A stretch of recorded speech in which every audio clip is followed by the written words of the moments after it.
القطري ناصر الخليفي يفاجئ الأهلي بتصريحات نارية، ويتغنى بالأهلي بعد فوزه على غزل المحلة، ويسخر أيضا من الهلال السوداني، ويفجر مفاجأة عن حقوق الرعاية في بطولات إفريقيا للأندية. بس قبل ما نكمل الخبر، لو أنت من محبين النادي الأهلي اضغط لايك علشان نعرف كم هم عدد محبي النادي الأهلي في القناة.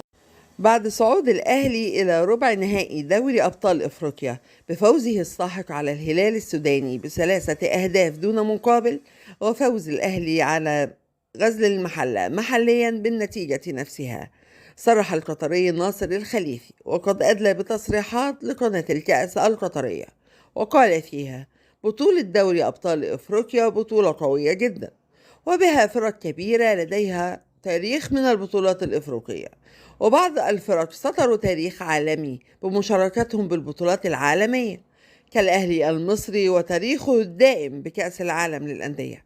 المقارنة صعبة بين الأهلي وكثير من الفرق الإفريقية، ويأتي هذا الفارق من وجهة نظري في العقلية التي سيطرت على تفكير هذا الفريق منذ إنشائه، وما يدعو لاحترام هذا العملاق العربي والإفريقي. وما كنت أشاهده وأسمعه في اجتماعات الشركات العالمية التي تريد أن تقوم بالاستثمار الرياضي في إفريقيا والدول العربية، ورغبة هذه الشركات في الحصول والتنافس على رعاية البطولات التي يتواجد فيها الأهلي المصري، فالشركات التي ترعى الكرة العربية والإفريقية أول أسئلتها لأي بطولة تقوم برعايتها: هل الأهلي المصري سيتواجد في هذه البطولة أم لا؟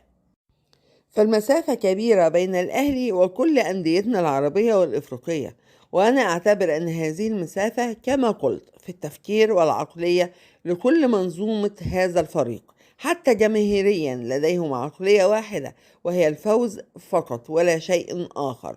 وأنا أقولها مرارا وتكرارا: لو أن الأهلي فريق في أوروبا سيكون له شأن آخر، ولتغيرت خريطة الكرة الأوروبية كثيرا. ختاما، لا تنسى ذكر الله والصلاة والسلام على رسول الله، ولايك واشتراك للقناة حتى يصلك منا كل جديد. ويلا كورة.